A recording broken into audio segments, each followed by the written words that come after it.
This is Kojeve's 8th lecture on Hegel. So Hegel's decisive philosophical discovery is that time is the concept itself. And this means that the concept is not something eternal and static that merely represents reality, but is the structure of a temporal, historical, negative process where human beings project themselves towards a future, negate what presently exists, transform it through action and work, and produce a new present that becomes intelligible in retrospect. Hegel is the philosopher who makes conceptual knowledge historical, and why he has a lot of application for desire, recognition, death, labor, and history. So, in the previous lectures, we've established how human beings enter history and what are the implications of this on freedom. But now we have to explain the ontological significance of history itself. Time is a negation of what exists, which preserves what has disappeared and begets the concept. A future project transforms present reality, turning what was present into the past and producing conceptual knowledge of it. Parmenides and Spinoza identify the concept with something eternal. Plato makes the concept eternal, but related to the temporal world. Aristotle introduces time into knowledge, but time ultimately remains cyclical. Kant gets closer because the eternal concept is related to time taken as time. So for Hegel, one must identify the concept in time, and truth is therefore no longer fundamentally outside being and gives it an account of the fact of history. So then we have to ask, how can an abstract concept exist in a world of concrete things? A living dog exists as a concrete, changing thing. The concept dog, however, is not a living dog. It preserves its meaning independently of any particular dog. The concept doesn't merely describe temporal reality, but it is generated by temporality. Conceptualization separates an object's meaning from its immediate existence. The living dog disappears while the concept dog remains. Quote, "The universe of discourse, or the world of ideas, is the permanent rainbow which transforms above a waterfall, and the waterfall is the temporal real which is annihilated in the nothingness of the past. The concept performs a kind of preservation where something becomes past, but its meaning can remain present in thought and language, which is why time is necessary for conceptuality. If reality were completely eternal and permanently present, there would be no distinction between the thing and the concept of the thing. Time is what, at every instant, takes away from being, its being, by causing it to pass into the past. The past is the thing no longer being present, while its meaning remains available to consciousness. The concept of being is the remembrance of being. A present thing is negated as present and becomes the past, being preserved as a concept. The concept is essentially being after its immediate existence has been negated. Conceptual understanding is, therefore, something necessarily dialectical because the real is not understood as something eternally identical to itself. Dialectical knowledge, the historical or temporal understanding of the real, understands reality as a movement. The real reveals itself in its dialectical truth. For Kant, time is schema and passive intuition. It mediates between conceptual categories and given being. In contrast, for Hegel, the mediation is active, action negating the given. It is not simply the concept allows us to understand reality, but that the concept is the crystallization of the transformation of reality, as it is made to strive to become adequate to the concept by us, not as a magical automatic process.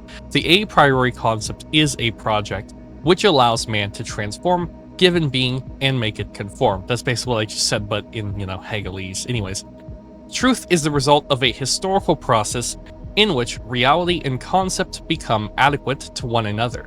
It goes beyond merely corresponding between a pre-existing concept and a pre-existing world. From the perspective of man, the adequation of being and the concept is a process and the truth is a result. only work transforms the world in an essential manner, by creating truly new realities. This differentiates history from nature. A worker has a concept and gives it material existence. The concept is work, and work is the concept. That's what the work of the concept means. Work is the process through which a concept becomes embodied in reality. Hegel views work as the essence of humanity, meaning that human beings are essentially concept-producing and world-transforming beings. Nature is space, whereas time is history. Nature isn't genuinely temporal in the same sense as human existence, but this creates a problem because biological life obviously changes through time. Kojeve is actually critical of Hegel towards the end of this one, and most of his criticisms seem to revolve kind of around how he views nature, and Kojeve personally seems to have a more eclectic worldview. But anyways, Kojeve is critical of Hegel in this lecture in that he asserts the attempt to extend dialectical conceptual understanding to nature leads to Hegel having a problematic view of nature.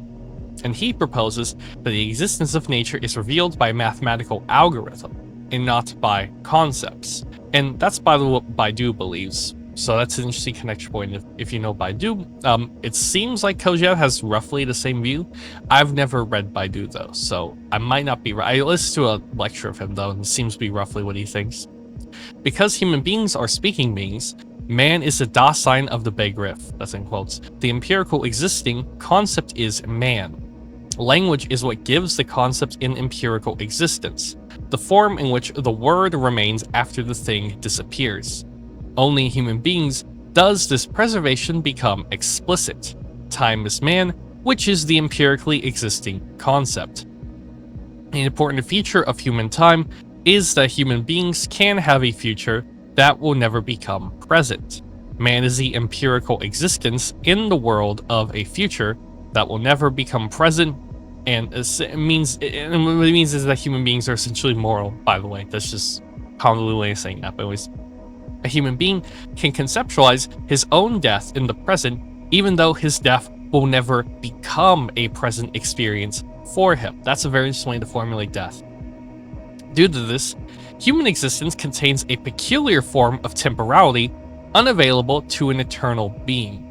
Logos becomes flesh, which becomes man, only on the condition of being willing and able to die. So absolute knowledge is eternity engendered by time, because if the concept is time and historical time eventually reaches its completion, then there is a point at which the future no longer remains open. This absolute knowledge, being the last moment of time, that is, a moment without a future, is no longer a temporal moment for Hegel. Eternity is not spurious, but produced by history, by time. So yeah, time is history for Hegel. Anyways, now I will get into the text proper. A flexure. With Hegel, we move on to the third possibility, namely, the one that identifies the concept with time. At the dawn of philosophy, Parmenides identified the concept with eternity. Hence, time had nothing to do with the concept, with absolute knowledge, episteme or truth, nor finally, with man to the extent that, as the bearer of the concept, he is the empirical existence of knowledge in the temporal world. Moreover, this temporal existence of the concept in the world is inexplicable from Parmenides' point of view. Man's temporal existence is just as inexplicable for him as it is for Spinoza, who also identifies the concept with eternity. With Plato, the existence of man becomes necessary for knowledge. True knowledge, that is the concept, is now a relation. Therefore, absolute knowledge necessarily implies two elements, and one of them can just barely be called man. But the concept is eternal, and it is related to eternity situated outside of time. The eternal, to be sure, is not eternity. The eternal concept is something other than eternity. Already, it is closer to time, if I may say so, than the Parmenidean Spinoza's concept. But although not eternity, it is nonetheless related to eternity, and the eternity to which it is related has nothing to do with time. Only with Aristotle does time make its way into absolute knowledge. The eternity, to which the eternal concept is related, is now situated in time. But time enters into absolute knowledge only to the extent that time itself is eternal. Hence, eternal returns in quotes. Kant is the first to break with this pagan conception, and in metaphysics itself, take account of the pre-philosophical Judeo-Christian anthropology of the Bible in the epistle to the Romans, which is the anthropology of historical man endowed with an immortal soul. For Kant, the concept, while remaining eternal, is related to time taken as time. Therefore, there remains only one possibility of going further in the direction of bringing the concept and time together. To do this, and to avoid the difficulties of earlier conceptions, one must identify the concept in time. That is what Hegel does, and that is his great discovery, which makes him a great philosopher, a philosopher of the order of Plato, Aristotle, and Kant. Hegel is the first to identify the concept in time, and curiously enough, he himself says it in so many words. Whereas one would search in vain in other philosophers for the explicit formulas that I have used in my schematic exposition, Hegel said it as early as the preface to the Phenomenology, where the paradoxical sentence that I've already cited is found. Was die Zeit berufs, so ist der Dasein Begriff selbst, which means, as for time, it is the empirically existing concept itself, and he repeats it word for word in chapter 8. This sentence marks an extremely important date in the history of philosophy. Disregarding Parmenides Spinoza, we can say that there are two great periods in this history, one that goes from Plato to Kant, and one that begins with Hegel. And I've already said, although of course I was not able to prove it, that the philosophers who do not identify the concept in time cannot give an account of history, that is, of the existence of the man whom each of us believes himself to be, and that is the free and historical individual. The principal aim, then, of the reform introduced by Hegel was the desire to give an account of the fact of history. On its phenomenological level, Hegel's philosophy, or more exactly, his science, describes the existence of man who sees that he lives in a world in which he knows that he is free and a historical individual. And on its metaphysical level, this philosophy tells us what the world in which man can appear, thus to himself, must be. Finally, on the ontological level, the problem is to see what being itself must be in order to exist as such a world, and Hegel answers by saying that this is possibly only if the real concept that is being revealed to itself by an empirically existing discourse is time. Hegel's whole philosophy, or science, therefore, can be summed up in the sentence cited. Time is the concept itself, which is there in empirical existence, that is, in real space or the world. But of course, it is not sufficient to have read that sentence in order to know what Hegelian philosophy is, just as it is not sufficient to say that the eternal concept is related to time in order to know what Kant's philosophy is. For example, it is necessary to develop these condensed formulas, and to develop the formula entirely is to reconstruct the entirety of the philosophy in question, with the supposition that its author has made no errors in his own development of the fundamental formula. Of course, we cannot try to reconstruct here the entirety of Hegelian philosophy from the identification of the empirically existing concept in time. It must be satisfied with making several quite general remarks, like those that I made in discussing the other conceptions of the relation between the concept and time. The aim of Hegel's philosophy is to give an account of the fact of history. From this, it can be concluded that the time that he identifies with the concept is historical time, and time in which human history unfolds, or better still, the time that realizes itself, not as the motion of the stars, for example, but as universal history. Therefore, the identification of time in the concept amounts to understanding history as the history of human discourses, which reveals being. And we know that actually, for Hegel, real time, i.e., universal history, is, in the final analysis, the history of philosophy. In the phenomenology, Hegel is very radical. As a matter of fact, at the end of the next to last paragraph of the book, and at the beginning of the last page 563, he says that nature is space, whereas time is history. In other words, there is no natural cosmic time. There is time only to the extent that there is history. That is, human existence. That is, speaking existence. Man, who in the course of history reveals being by his discourse, is the empirically existing concept, da descend Begriff. Oh, and by the way, concept doesn't just mean like, in German, Begriff means more the sense of a real property or determination of the object. It's not just like, so when we say concept, usually we think of it like a mental representation of something. Like someone, you can have a concept freedom because you can understand what the word means, kinda.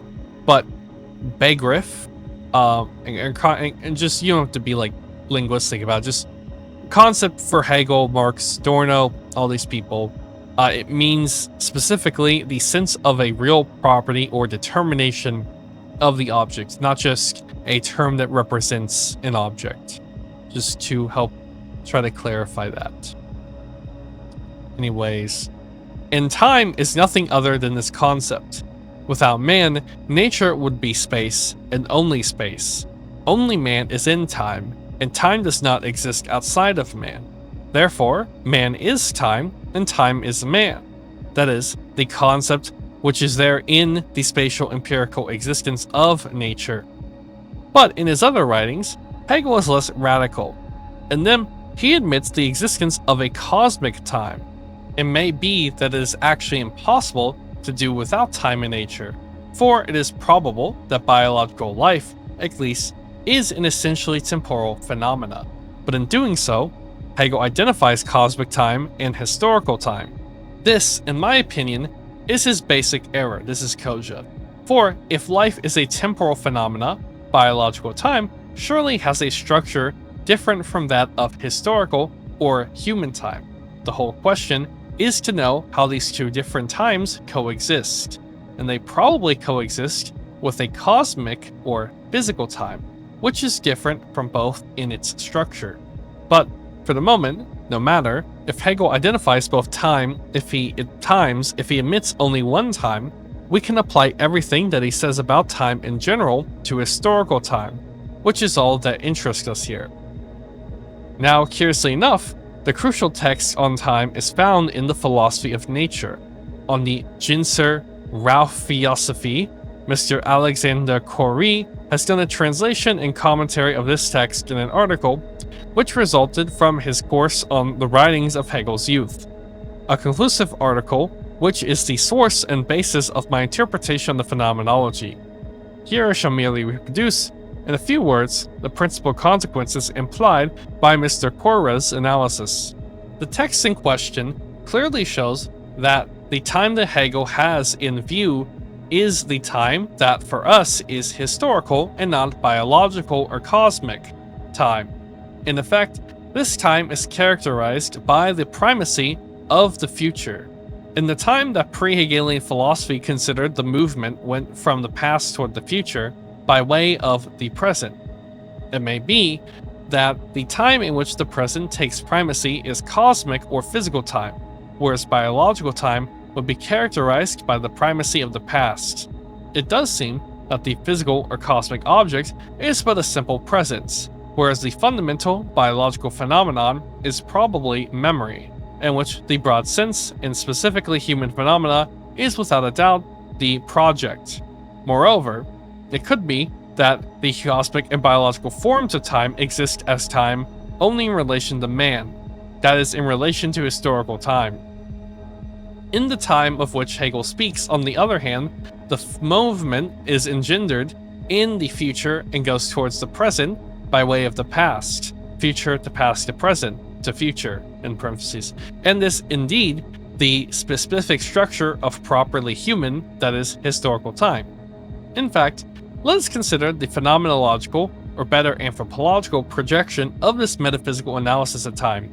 Footnote: on the ontological level, the problem would be to study the relation between thesis is identity, antithesis is negativity, and synthesis equals totality, but I shall not talk about this. I'm a little confused by what he means by that, but anyways.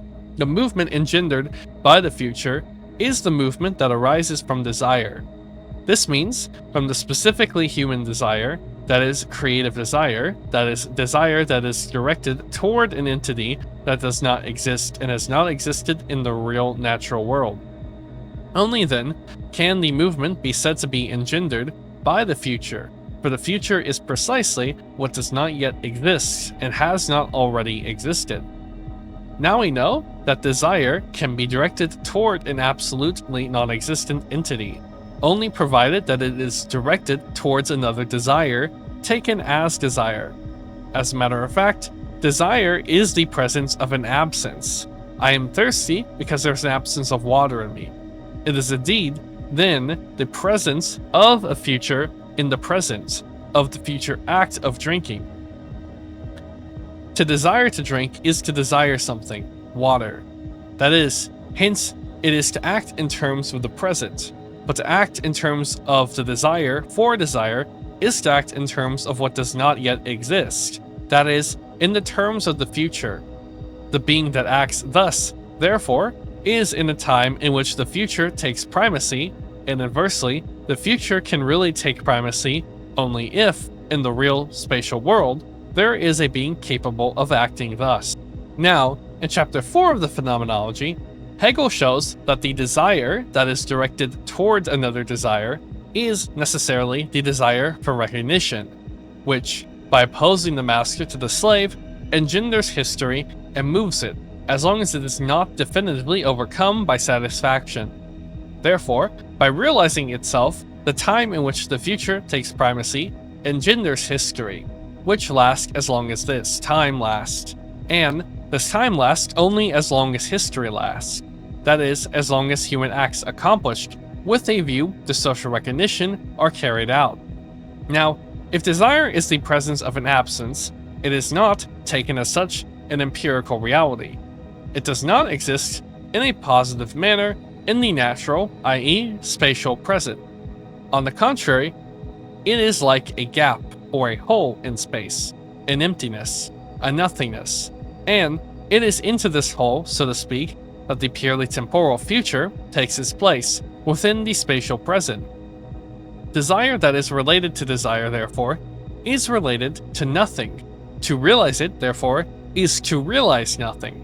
In being related only to the future, one does not come to a reality, and consequently, one is not really in motion. On the other hand, if one affirms or accepts the present, or better, spatial real, one desires nothing.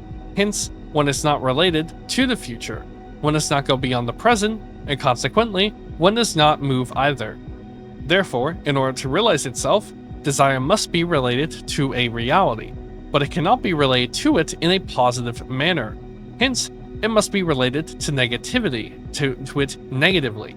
Therefore, desire is necessarily the desire to negate the real or present given, and the reality of desire comes from the negation of the given reality. But nope, the desire to drink is an absence of water. But the quality of this desire, thirst, is determined not by the absence as such, but by the fact that it is an absence of water, and not something else.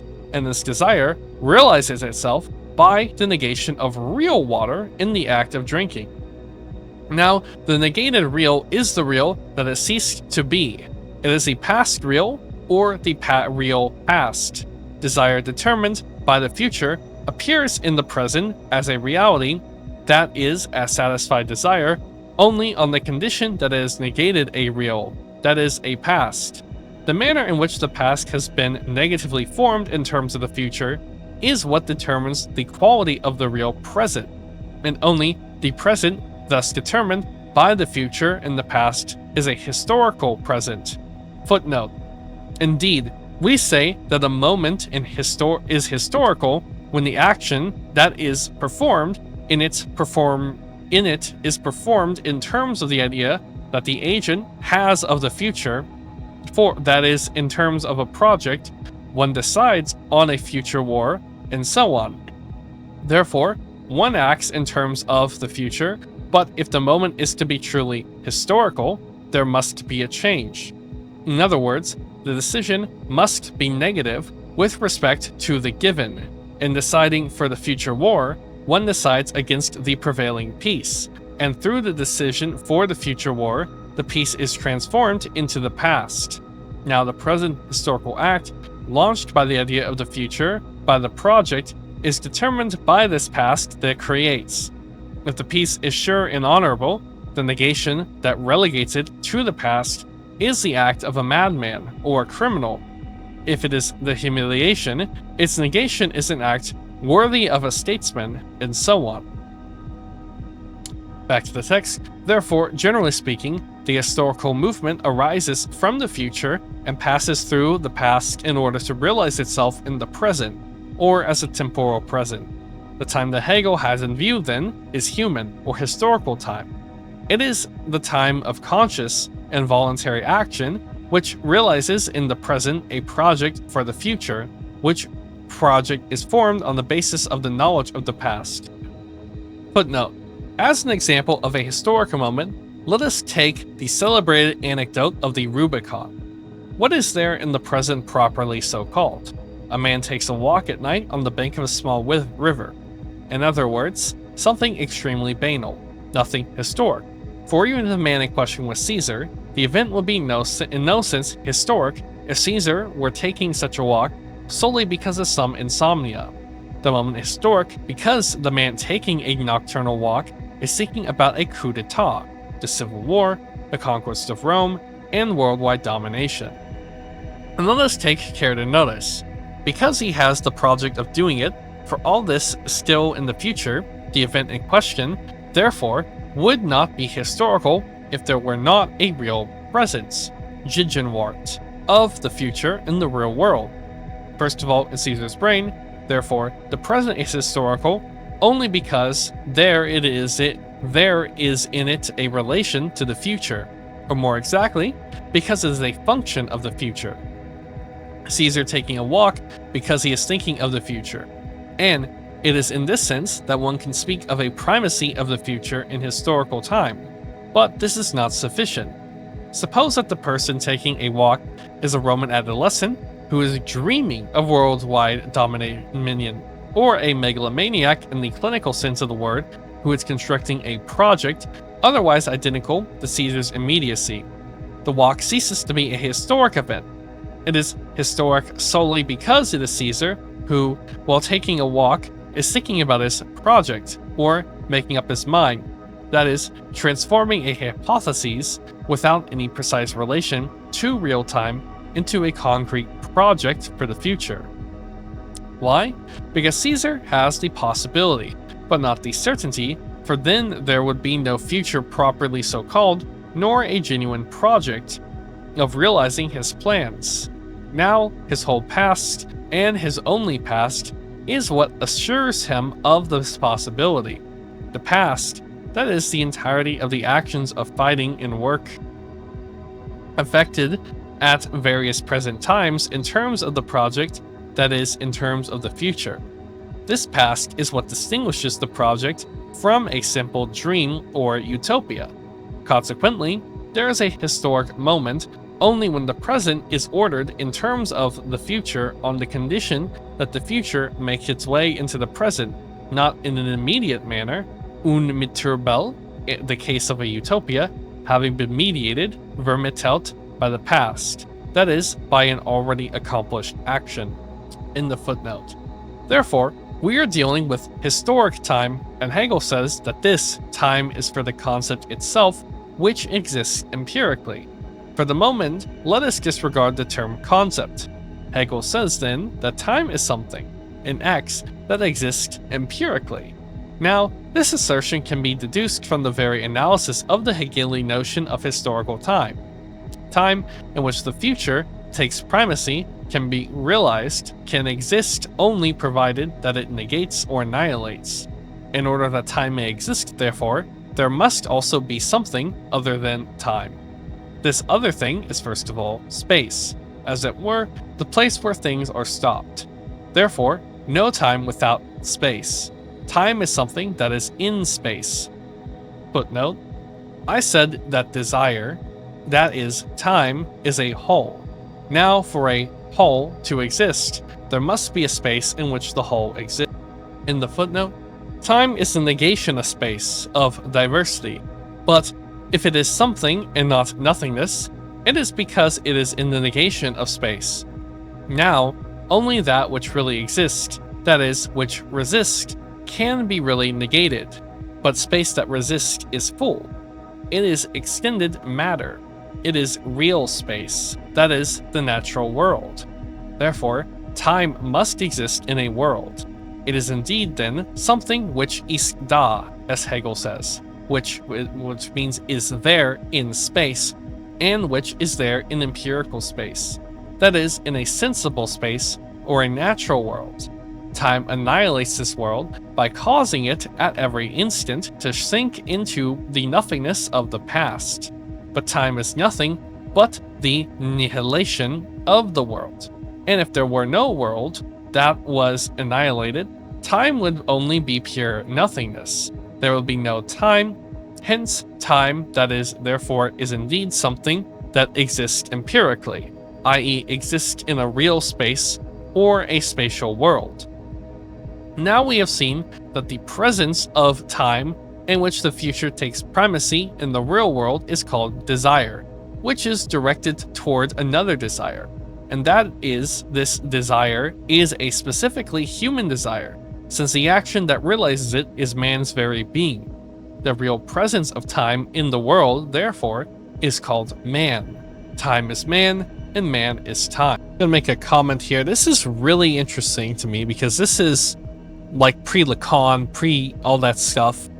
This is Kojeve saying that for Hegel, desire is the engine of history. This is an account of a theory of human subjectivity based on what Hegel's saying in chapter 4 of Phenomenology. And you see all the Lacanian vocabulary like lack, negativity, desire for desire, recognition, the future, all that stuff. And it's just very interesting. And to clarify, by the way, desire is not need, it's not this biological function. Desire is something that occurs due to the self-reflexivity of human existence and consciousness, and it is why human existence necessarily involves making something that is not yet real become operative in the present. Quote, desire that is directed towards another desire is necessarily the desire for recognition, which, by opposing the master to the slave, engenders history. Okay, in other words, human desire qualitatively differs from animal desire in that it does not seek mere physical objects, but the desire of another. This conflict for recognition creates the master-slave dynamic that drives historical movement. Desire is the presence of an absence, like a gap or hole in space that takes the form of nothingness. Desire is negation of what currently exists, which introduces a temporal future, which is not yet directed into the spatial present. Quote, to desire to drink is to desire something, that being water, that it's just a whole footnote, and I quoted that. The historical movement arises from the future and passes through the past in order to realize itself in the present, which seems convoluted, but he actually wrote it down more simple than I wrote it here. Desire is always given, necessarily the desire to negate the real or present given. And quote, in time of which Hegel speaks, on the other hand, the movement is engendered in the future and goes towards the present by way of the past. And he writes this, I've never seen arrows in a book like this, by the way, but future, the past, the present, and then parentheses, the future. So the future is a human project or idea, and the past is the negation of the existing state of affairs via action.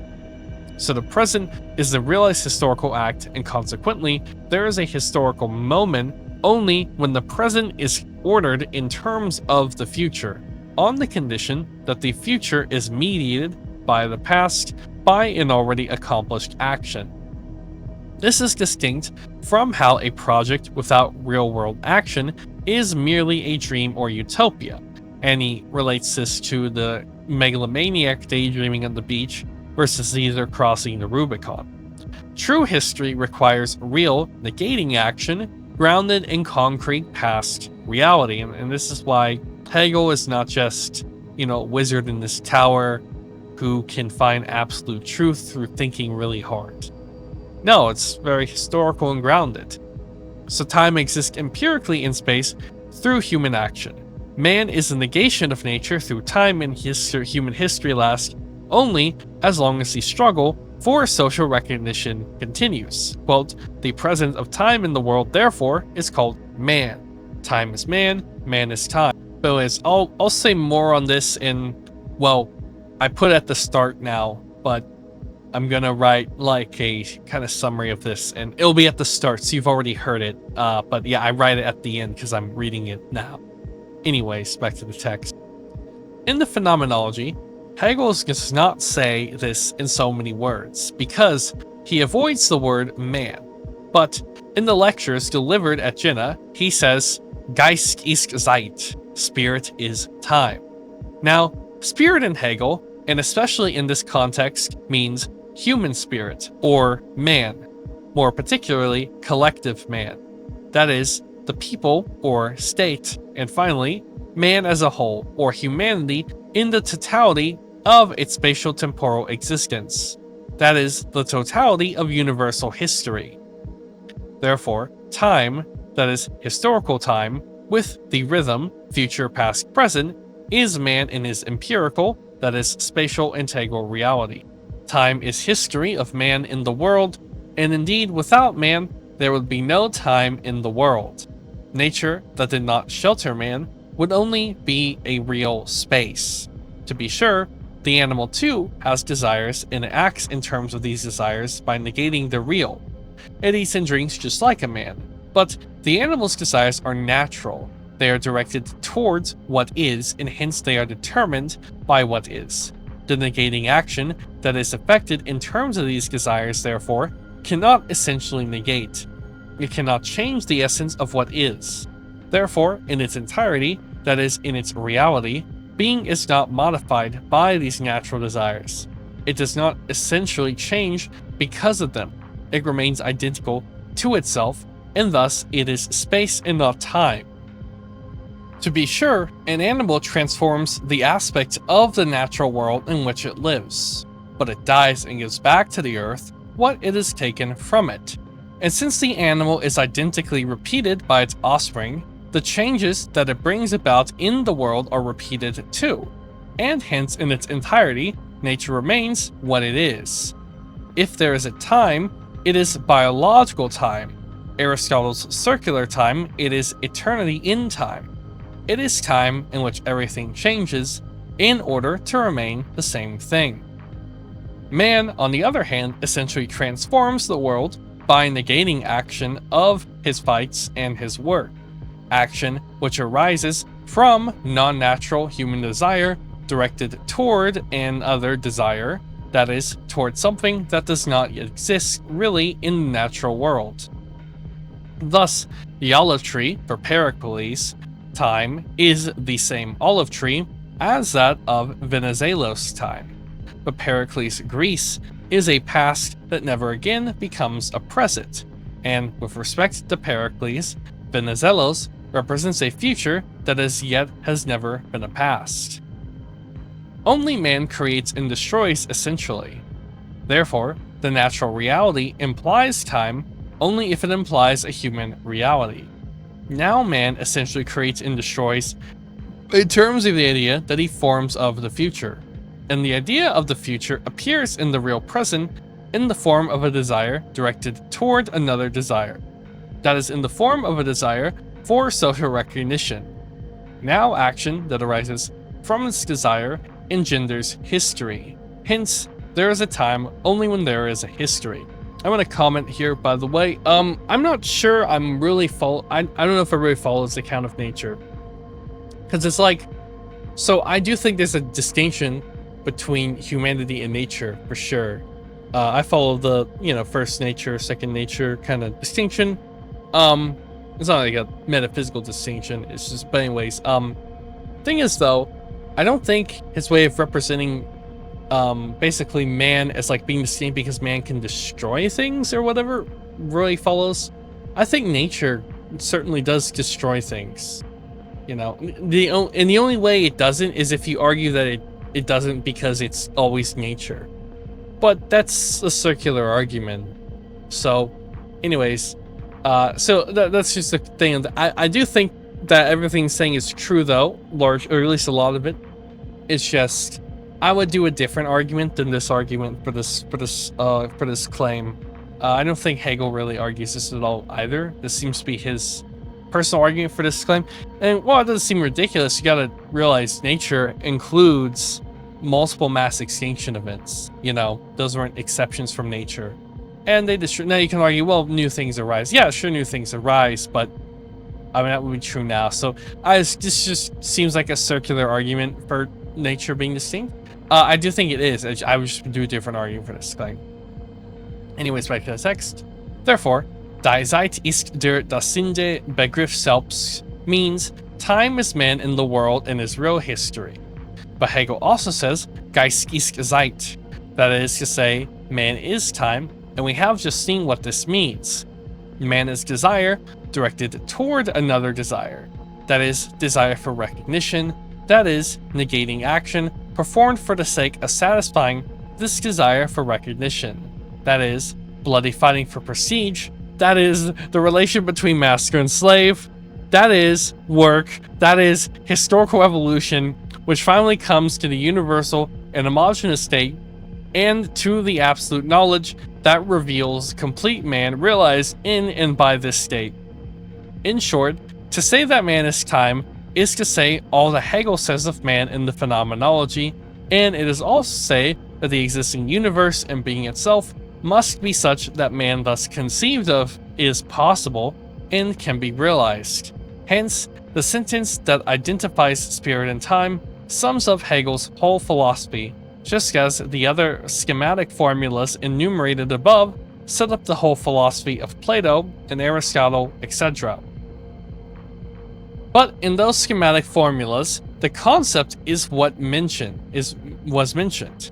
Now Hegel too says not only Geist ist Zeit, but also Die Zeit ist der Begriff, der Da ist. To be sure, there are two different ways of saying the same thing. If man is time, and if time is the empirically existing concept, it can be said that man is the empirically existing concept. And so, indeed, he is, as the only speaking being in the world, he is Logos, or discourse incarnate.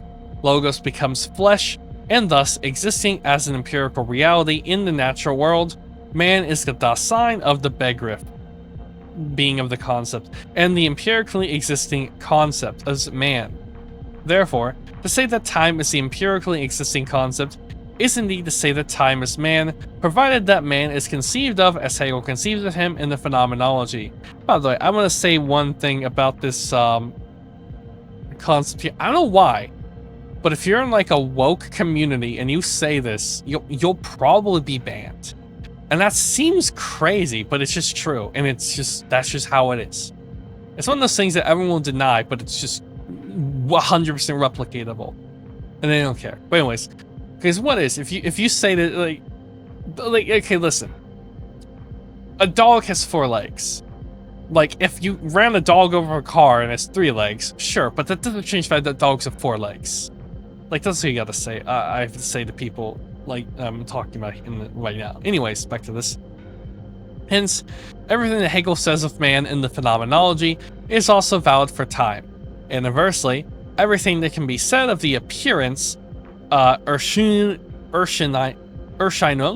or phenomenology of time, that is, of spirit, is in the world, is said by Hegel in the phenomenology. Therefore, to understand the paradoxical identification of time in the concept, one must know the whole of the phenomenology. On the one hand, one must know that the time in question is human or historical time. That is, time in which the future that determines the present by way of the past can take primacy. And on the other hand, one must know how Hegel defines the concept. But note, the Hegelian concept is identified with Hegelian time, but the pre-Hegelian concept cannot be identified with pre-Hegelian time, nor the Hegelian concept with pre-Hegelian time, nor the pre-Hegelian concept with Hegelian time. It remains for me then briefly to go over what the concept, the Begriff, is for Hegel. Oh, okay, that's good, because I actually kind of explained it earlier, since it does get lost in translation to an extent. Anyways, in chapter 7 of Phenomenology, Hegel said that all conceptual understanding, Begriffen, is equivalent to a murder. Let us then recall what he had in view. As long as the meaning or essence, concept, logos, idea, etc. is embodied in an empirically existing entity, this meaning or essence, as well as this entity, lives.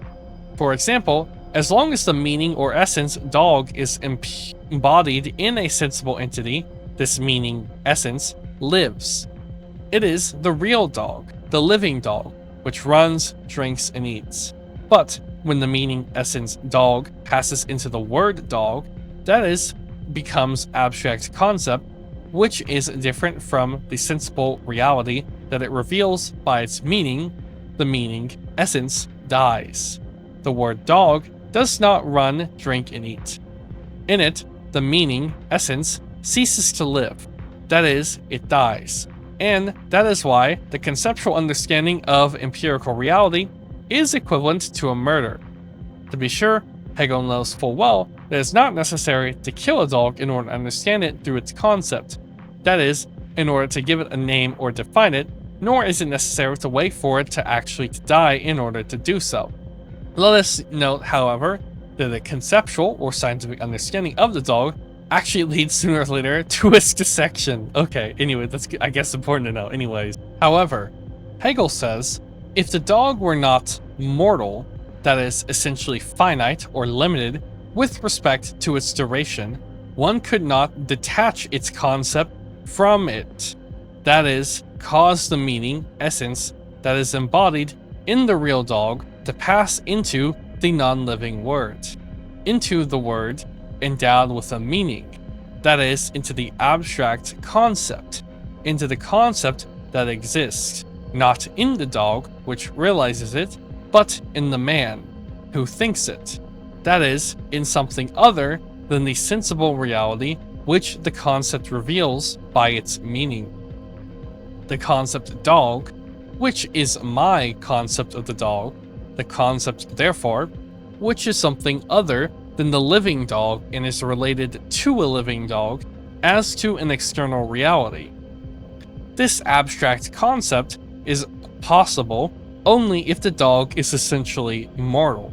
That is, if the dog dies or is annihilated at every instant of its existence. Now, this dog, which is annihilated at every instant, is precisely the dog which endures in time, which, at every instance, ceases to live or exist in the present, so as to be annihilated in the past, or as past. Footnote, therefore, for Aristotle, there is a concept dog only because there is an internal real dog, namely the species dog, which is always in the present. For Hegel, on the other hand, there is a concept dog only because the real dog is a temporal entity. That is, an essentially finite or mortal entity, an entity which is annihilated at every instant. And the concept is the permanent support of this annihilation of the spatial real, which annihilation is itself nothing other than time. For Hegel too, then, the concept is something that is preserved eternally, if you will, but in the sense of as long as time lasts. But for him, it is only the concept dog that is preserved. The concept that is the temporal annihilation of the real dog, which annihilation actually lasts as long as time lasts, since time is this annihilation as such. Whereas for Aristotle, the real dog is what is preserved eternally in the strict sense, since there is eternal return, at least as species. This is why Hegel explains what Aristotle cannot explain, namely the preservation, in and by man, of the concept of an animal belonging, for example, to an extinct species, even if there are no fossil remains. Footnote over. If the dog were eternal, if it existed outside time and without time, the concept dog would never be detached from the dog itself. The empirical existence, Dasein, of the concept dog would be the living dog, and not the word dog, either thought or spoken. Hence, there will be no discourse, logos, in the world, and since the empirically existing discourse is solely man, actually speaking man, there would be no man in the world.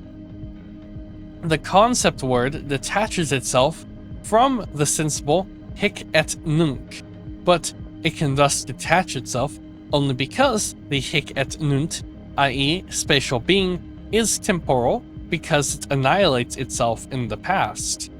And the real, which disappears into the past, preserves itself as non-real in the present in the form of the word concept. The universe of discourse, the world of ideas, is the permanent rainbow which forms above a waterfall, and the waterfall is the temporal real which is annihilated in the nothingness of the past. Footnote: Kant himself saw that conceptual knowledge implied memory, and Hegel maintains this idea, which is Platonic in the final analysis.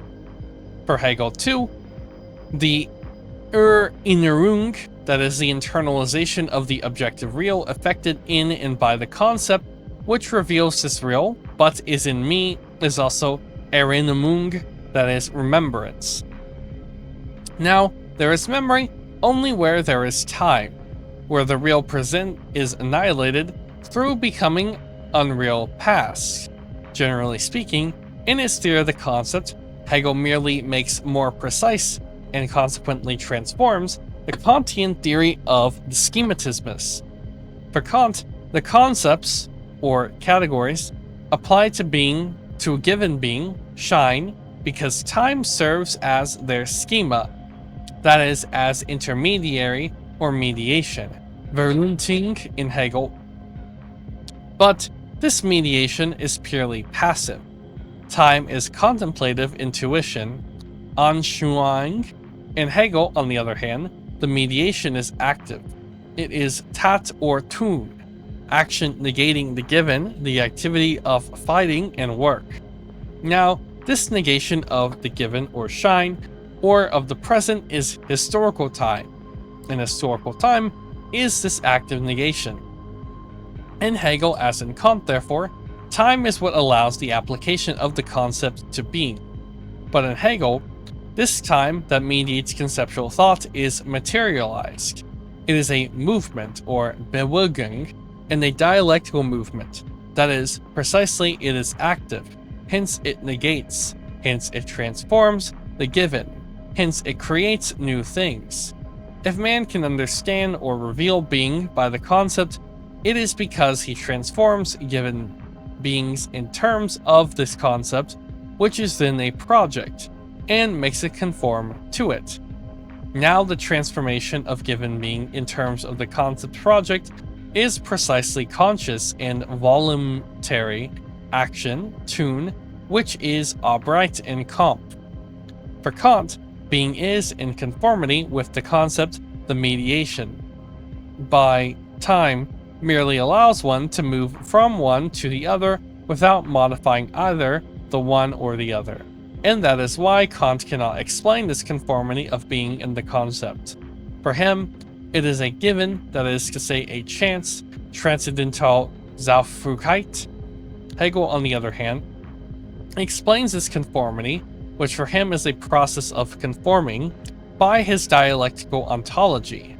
Being becomes conformable to the concept at the end of history through the complete totality of negating action, which transforms being in terms of this same concept.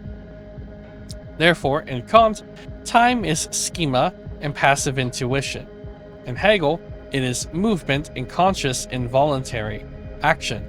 Consequently, the concept or the a priori in Kant is a notion which allows man to conform to given being, whereas in Hegel, the a priori concept is a project which allows man to transform given being and make it conform. Footnote over. To be sure, the real endures in time as real, but by the fact of enduring in time, it is its own remembrance. At each instant, it realizes its essence or meaning, and this is to say that it realizes in the present what is left of it after its annihilation in the past. And this something that is left and that it realizes is its concept. At the moment where the present real sinks into the past, its meaning, essence, detaches itself from its reality, existence.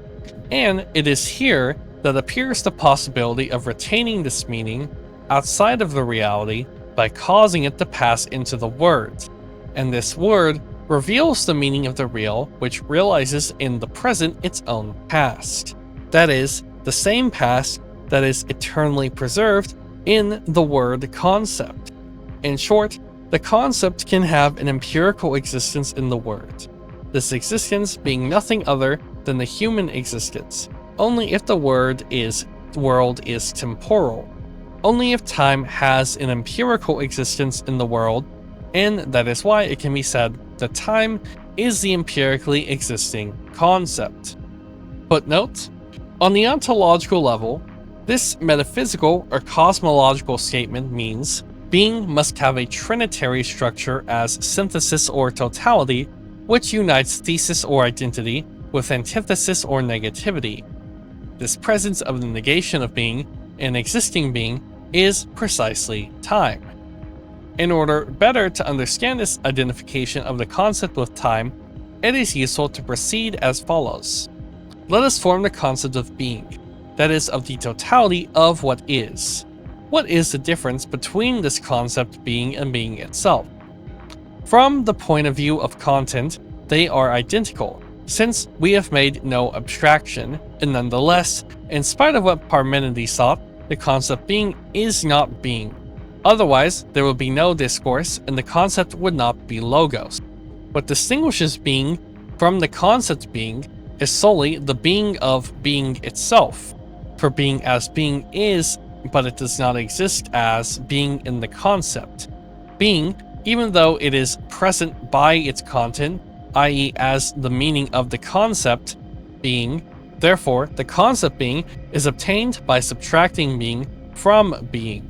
Being minus being equals the concept being, and does not equal nothingness or zero. But the negation of A is not nothingness, but non-A, that is, something. Now, this subtraction of being from being at first sight paradoxical, or even impossible, is in reality something quite common. It is literally done at every instant, and is called time. For time is what at every instant takes away from being, i.e. from the totality of what is in the present, its being, by causing it to pass into the past, where being is not or no longer is. But from there to be time, there must be a past. The pure or eternal present is not time. Therefore, the past and being that has sunk into the past being, are not nothingness. They are something. Now, a thing is something only in the present. In order to be something, therefore, the past and past being must preserve themselves in the present while ceasing to be present. And the presence of past being is the concept being. That is, being from which one has taken away from being without transforming it into pure nothingness. If you will, the concept being, therefore, is the remembrance of being. In both senses, being is what remembers and what in that remembers it being. But on our present level, one does not generally speak of memory. The memory that we have in mind is called time, or more exactly, temporality, this general medium of being, in which, in addition to the present, there is something else, the past, and the future, but I shall not talk about the future here. Therefore, if there is a concept being, It is because being is temporal, and one can say that the concept is time, i.e., the coexistence of the present and the past. Now it is obvious that being is in conformity with the concept being, since the latter is being itself minus being. One can say then that being is in being of the concept being, and that is why being, which is in the present, can be conceived of or revealed by the concept, or more exactly, being is conceived of at each instant by its being, or else again, being is not only being, but also truth, that is, the adequation of the concept in being. This is simple. The whole question is to know where error comes from. In order that error be possible, the concept must be detached from being and opposed to it. It is man who does this, and more exactly, man is the concept detached from being, or better yet, he is the act of detaching the concept from being. He does so by negating negativity, that is, by action, and it is here that the future, the project, enters in. The detaching is equivalent to an inadequation, the profound meaning of errare humanum est, and it is necessary to negate or act again in order to achieve conformity between the concept or project and being, made to conform to the project by action. For man, therefore, the adequation of being and the concept is a process, Bewenjung, and the truth, Wahrheit, is a result, and only this result of the process merits the name of discursive truth, for only this process is logos or discourse. Before its negation by man, being does not speak, for the concept detached from being is what is in the word or logos as word logos. Hegel says all this in a passage in the preface to the Phenomenology, which gives the key to understanding his whole system. Page 29, 26p, 30, I, 15. I think I read that wrong, but whatever. In the footnote. Therefore, no concept in the world as long as there is no empirically existing time in this world. Now, we have seen that the empirical existence of time in the world is human desire, i.e., desire is directed towards a desire as desire. Therefore, no conceptual understanding without desire. Now, desire is realized by negating action, and human desire is realized by the action of the fight to the death for pure prestige. And this fight is realized by the victory of the master over the slave, and by the latter's work in the master's service. This work of the slave is what realizes the master's desire by satisfying it. Therefore, and Hegel says so expressively in chapter 4, no concept without work. It is from the master's work that Denken and Verstand, understanding and thought, that is, conceptual understanding of the world, are born. And now we understand why. It is work and only work that transforms the world in an essential manner by creating truly new realities. If there were only animals on Earth, Aristotle would be right. The concept would be embodied in the eternal species, essentially identical to itself, and would not exist as Plato claimed it did, outside of time in the world. But then it would not be understandable how the concept could exist outside of the species, how it could exist in the temporal world in the form of a word. Therefore, it would not be understandable how man could exist. Man, i.e., that being which is not a dog, for example, and in which the meaning or essence, dog, nonetheless exists just as much as in the dog, since there is in it the word concept dog. For this to be possible, being revealed by the concept must be essentially temporal, that is, finite, or possessing a beginning and an ending in time. Now, not the natural object, nor even the animal or plant, but only the product of human work is essentially temporal. Human work is what temporalizes the spatial natural world.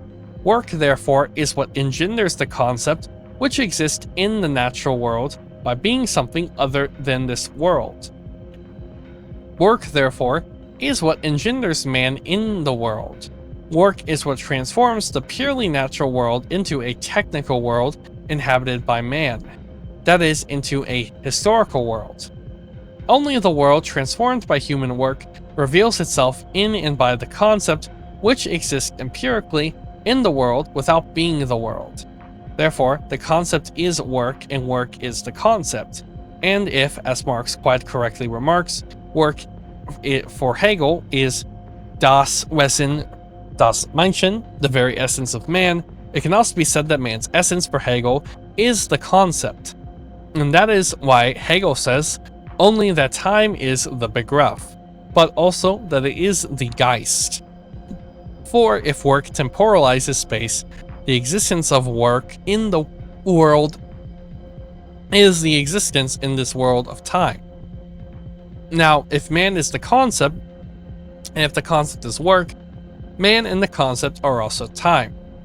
If all this holds true, it must first be said that there is a conceptual understanding only where there is essentially temporal, that is, historical reality, and secondly, that only historical or temporal existence can reveal itself by the concept, or in other words, conceptual understanding is necessarily dialectical.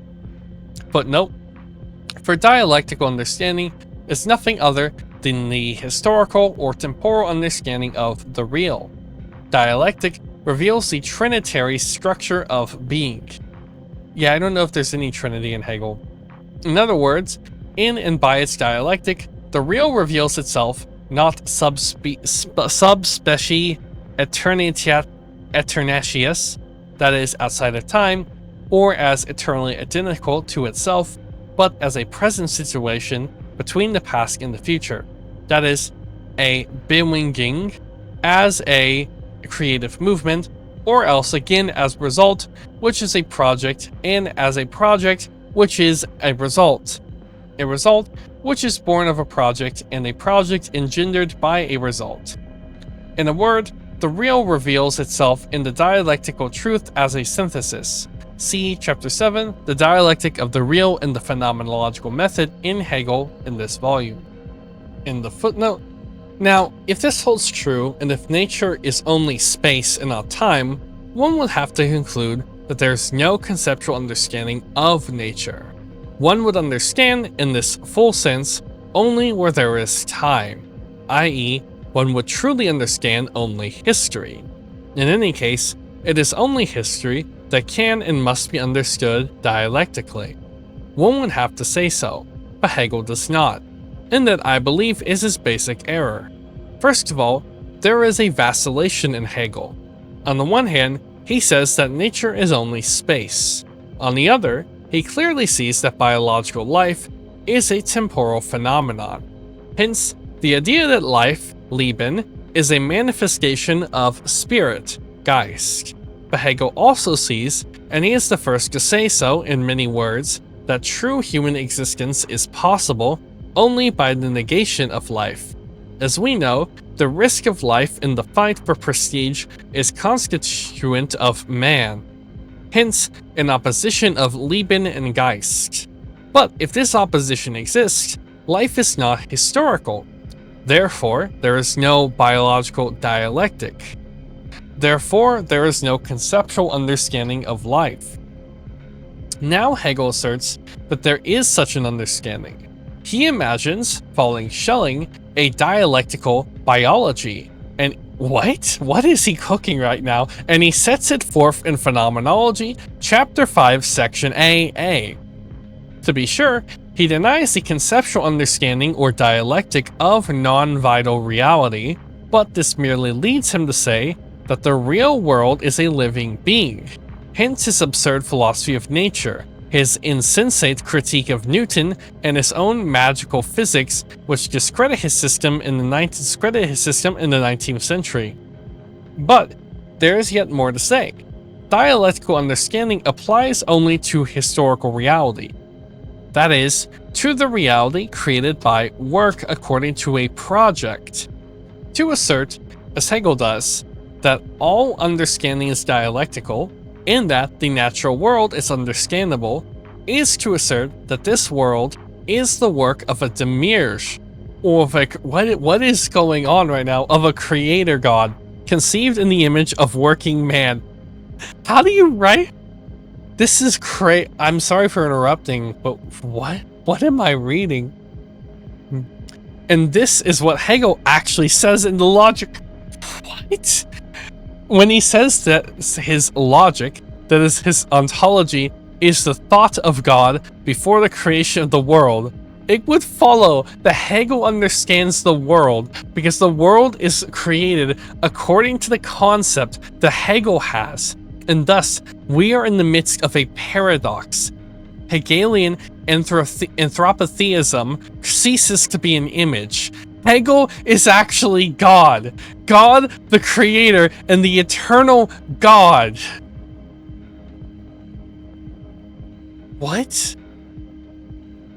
Now, unless he is mad, a man cannot assert that he created the world.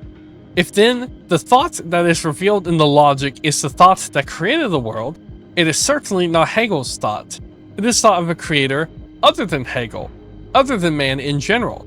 It is the thought of a God, and therefore, the logic, in spite of its title, is not simply logic like Spinoza's ethics. It is theology. That is, the logic, thought, or discourse of God. Footnote. Personally, I do not believe that this is a necessary consequence. I see no objection to saying that the natural world eludes conceptual understanding. Indeed, this would only, isn't that Kant?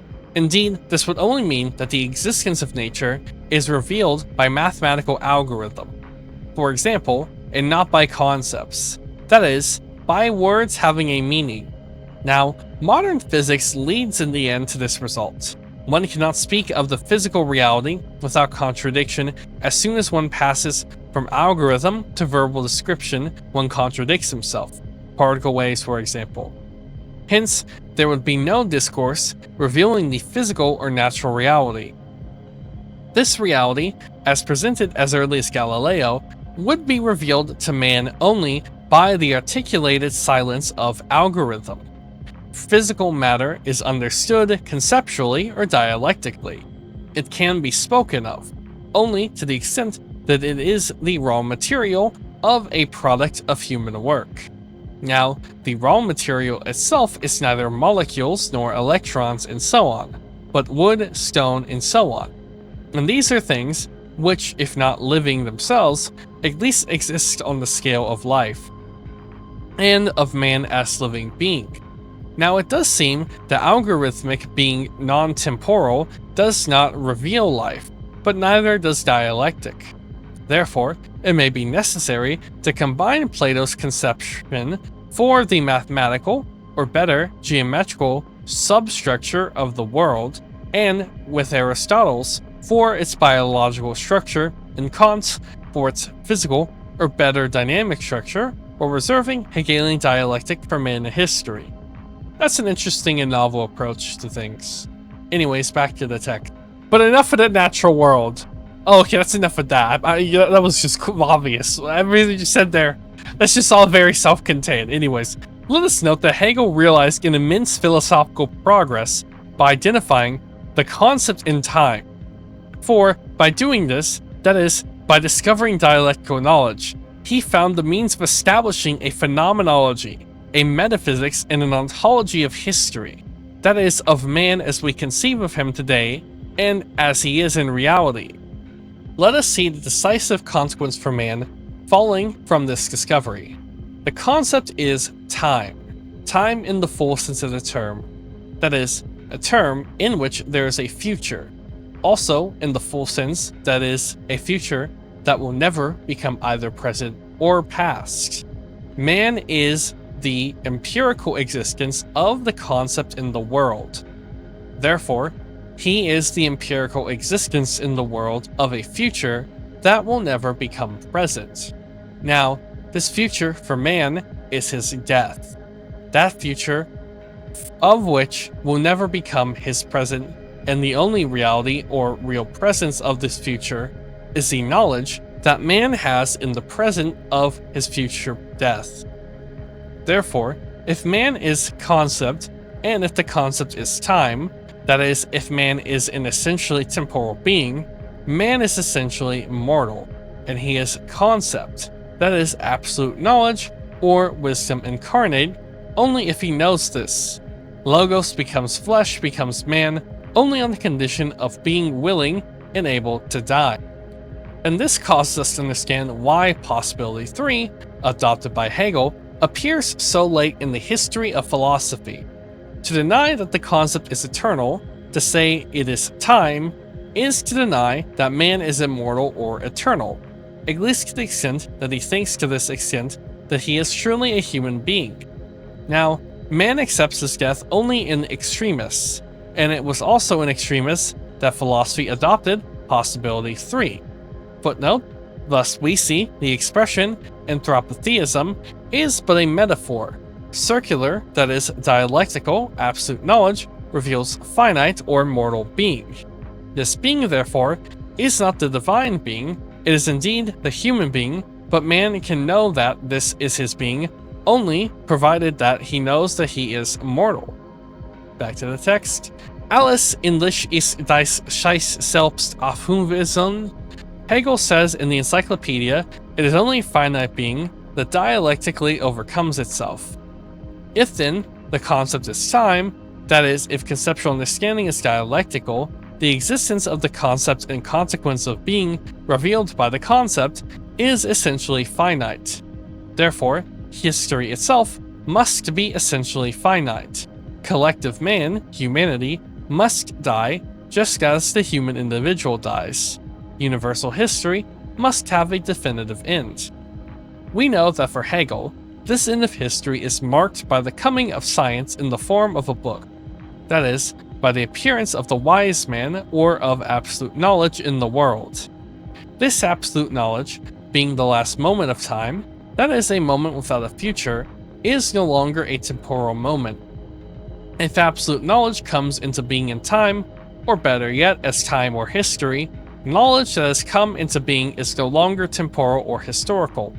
It is eternal, or if you will, it is eternity revealed to itself. It is the substance of Parmenides Spinoza, which reveals itself by a discourse and not by silence. Precisely because it is the result of historical becoming, it is eternity engendered by time. And this is what Hegel is going to explain in the text of the second stage of the second section of the second part of chapter 8.